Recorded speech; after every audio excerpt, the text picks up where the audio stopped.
Yes ఈ movie రివ్యూలోకి వెళ్ళే ముందు ఇప్పటివరకు మన ఛానల్ని ఎవరైతే సబ్స్క్రైబ్ చేసుకోలేదో తప్పకుండా సబ్స్క్రైబ్ అనేది చేసుకోండి. ఓ నేరం చేసిన కొన్నాళ్ళు జైలు జీవితం గడిపిన బోల్డ్ కాశీ తన జాబ్ కోసం మాలేసినకు వెళ్తాడు. అండ్ జ్ఞానతందం సహాయంతో కల్పన రెస్టారెంట్లో వంటవాడిగా చేరుతారు. అండ్ ఆ తర్వాత వివిధ కొన్ని నేపథ్యంలో కాశీ రుక్మిణి కాశీ ప్రేమలో పడుతుంది. అండ్ ఆమెకి సాయం చేసినందుకు స్థానిక డాన్ ధర్మ క్లబ్లో జూదం ఆడతాడు. అయితే డబ్బులు గెలుచుకున్న ధర్మం మోసం వల్ల కాశీ 2 కోట్ల వరకు బాకీ అయితే పెడతాడు. అయితే డబ్బులు చెల్లించకపోతే మీ ప్రాణాలు తీస్తానని అయితే ధర్మ వార్నింగ్ అయితే ఇస్తాడనమాట. ఈ గండం నుంచి గట్టెక్కేందుకు కాశీ బ్యాంక్ దొంగతనానికి వెళ్తాడు. ఆ తర్వాత ఏమైంది అండ్ ఆ కేసులో పోలీసులకు చిక్కుకుంటాడా అనేది తెలియాలంటే మనమైతే మూవీ మొత్తం కూడా చూసేయాల్సిందే. అండ్ ఎవరు ఎట్లా చేశారంటే విజయ్ సేతుపతి, యోగి బాబు వీళ్ళ కాంపౌండ్ అయితే బాగానే ఉంది. అండ్ రొటీన్ యాక్షన్ థ్రిల్లర్ ఈ మూవీ అయితే రొటీన్ ఎప్పటిలాగానే ఉంటుంది.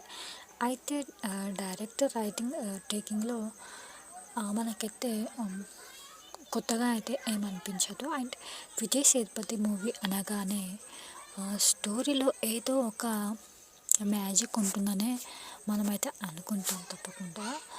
అండ్ ఫస్ట్ హాఫ్లో కొద్దిగా సాగదీసిన ఫీలింగ్ అయితే వచ్చింది గైస్. అండ్ విజయ్ వచ్చాక కొన్ని సీన్స్ అయితే అతని బాగానే ఉన్నాయి, పర్లేదు. అండ్ స్టోరీ ఎంట్రీ ఇచ్చాక మూవీ కాసేపు రొటీన్గా అలా అయితే వెళ్తుంది.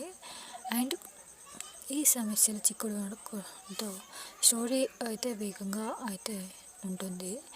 అండ్ అయితే ఈ థ్రిల్ పంచాయతీ చూపించాల్సిన బ్యాంక్ దోపిడీ ఎపిసోడ్ను డైరెక్టర్ మాత్రం పర్లేదు బాగానే తీర్చిదిద్దారని చెప్పవచ్చు. అండ్ ఇంటర్వెల్ కొన్ని సీన్స్ విషయానికి వస్తే పర్లేదని అనిపించింది. అండ్ సెకండ్ హాఫ్ అయితే కాస్త థ్రిల్లింగ్గా అనిపిస్తుంది. అండ్ కాశీ జ్ఞానదండం వేసే ఎత్తులు కొన్ని అక్కడక్కడ ఫన్నీగా అనిపిస్తాయి, కామెడీగా అనిపిస్తాయి. పోలీసుల నుంచి తప్పించుకునే ఆ సీన్స్ అయితే బాగానే ఉంటాయి. అండ్ లాస్ట్ 20 minutes అయితే ఫ్రీ క్లైమాక్స్ అయితే పర్లేదు. అండ్ ఈ మూవీ అయితే మనం అంతకుముందుకు చూసిన మూవీలాగా అయితే రొటీన్గానే ఉంటుంది. అండ్ బోల్డ్ కాశీ పాత్రలో విజయ్ సేతుపతి బాగానే చేశారు.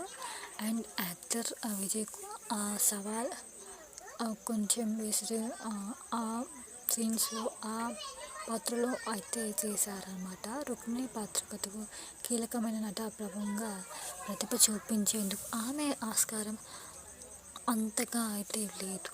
అండ్ మూవీ అయితే బిలో యావరేజ్ అని చెప్పవచ్చు. అండ్ ఫైనల్గా ఈ మూవీకి అయితే మ్యూజిక్ అయితే ప్లస్ పాయింట్స్ అని చెప్పవచ్చు అనమాట. అండ్ ప్రొడ్యూసర్ వాల్యూస్ ఉన్నంతలో బాగానే ఉన్నాయి. అండ్ ప్లస్ పాయింట్స్ వచ్చేసి విజయ్ సేతుపతి కొన్ని సీన్స్ బాగున్నాయి. అండ్ సెకండ్ హాఫ్లో కొన్ని థ్రిల్లింగ్గా కొన్ని సీన్స్ అయితే ఉంటాయి. అండ్ మైనస్ పాయింట్స్ వచ్చేసి రొటీన్గా అనిపించింది అన్నమాట నాకు స్టోరీ. ఇంకో పాయింట్ వచ్చేసి మనం ముందే గెస్ చేయవచ్చు. అండ్ ఫస్ట్ హాఫ్లో సాగదీసిన ఫీలింగ్ అయితే వచ్చింది. ఫైనల్గా ఈ మూవీ గురించి ఒక మాటలో చెప్పాలంటే ఒక మనకు రొటీన్ థ్రిల్లర్ మూవీ అని చెప్పవచ్చు. అండ్ ఫైనల్గా